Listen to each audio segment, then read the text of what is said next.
chat. Hello, what's going on? It's week 3 of 2025. It's the weekly check-in, everyone. This one's gonna be short, I hope. Allow me to address the very obvious elephant in the room. Yes, I am in a different location. That's all you need to know. We'll be back. We'll be back in the library next week though. Anyway, albums I listened to this week. Number 1, Lemonade by Beyonce. I don't listen to Beyonce, but I am a person with a brain that works, so I can acknowledge that homegirl knows what she's doing, and it was good. I did enjoy myself. It had plot. You guys know I love plot. Also, girl, why are you still with him? Next album I listened to was Kid A by Radiohead. There was one song on there I really liked. What was it called? I don't know what it was called. I don't know. It was like Everything's My Fault, which is very on brand. I didn't really care for it. After that, I listened to Frank Ocean's album Blonde. I'm so sorry. I did not care. I did not have a good time. I was very bored. So sorry. I know Frank Ocean's an icon. I know Frank Ocean can sing. I know Frank Ocean like recreated music for some people, but that's just not true for me. After that, I listened to Mania by Fall Out Boy.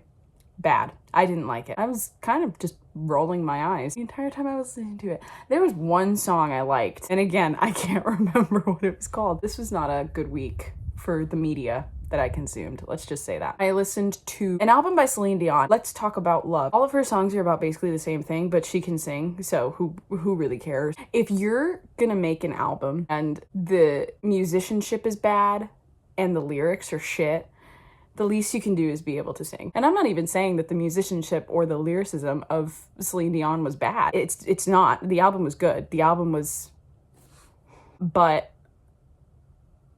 it's not, again, it's not my taste, but she's good. She's great. She's incredible. She's a legend for a reason. Would I listen to it again? No. But it was the album with My Heart Will Go On. And Titanic is one of my favorite movies, so it felt right. I listened to another Radiohead album, In Rainbows. I had a better time listening to In Rainbows than I had listening to Kid A. Thank you very much. I liked almost every song. There was one song that I really liked. House of Cards by Radiohead. Delicious. The best album I listened to this week, by a long shot, was Simulation Theory by Muse. And it was the deluxe edition. I haven't even listened to the deluxe part, which is just the whole album, but alternate realities. I started listening to it, and I was like, I can't keep listening to this right now. I'll get too fucking locked in. Apparently there's a song that was recorded with a marching band. That's how you get my ass locked in on your album, bitch. Those were my albums for the week. My movies. My movies this week, girl, again, it was not a good week. I watched Last Christmas starring Emilia Clarke. That's a fucking, okay, it was a Christmas movie. How good can a Christmas movie really be? Would I say it was good? Sure. Was it revolutionary? No. But the message it sent, delicious. Also, Emilia Clarke is just incredible.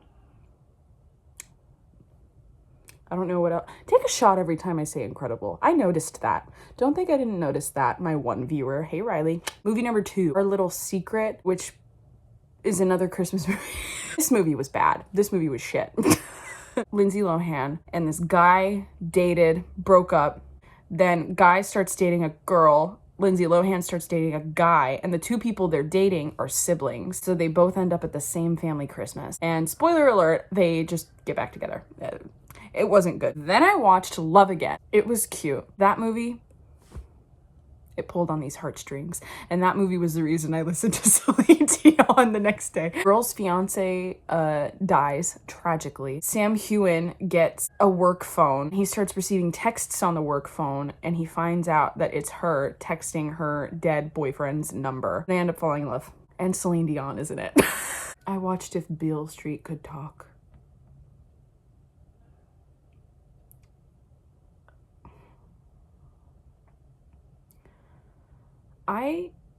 I'm not gonna get into it. You want to know what today is? Today is 2 days after Donald Trump's inauguration, okay?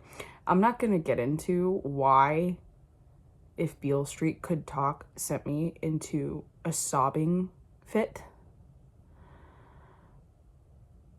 But it did. And if you know the plot of the movie, you could grasp why. It was a sad movie, but that's not all it was. It was... I don't even know what to say about it. Whatever my white ass has to say about If Beale Street Could Talk is unmatched by whatever someone else has to say about it.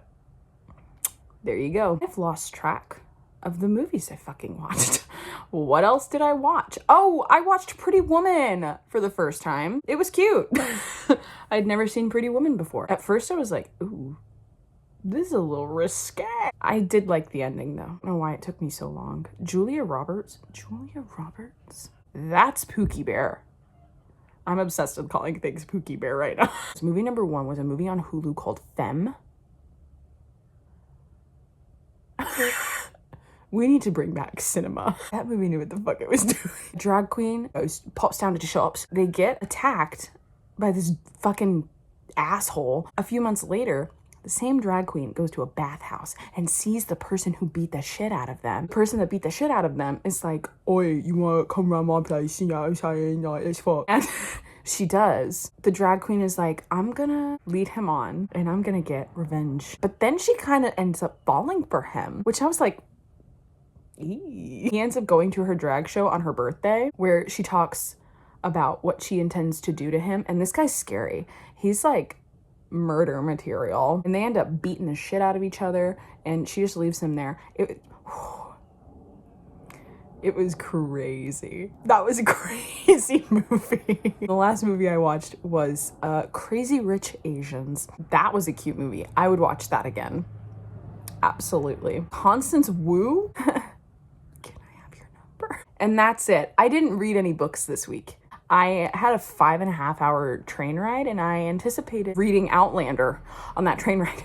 It didn't happen. I read one chapter that was 30 pages. And reading 30 pages of Outlander is like reading 100 pages of a normal fucking book.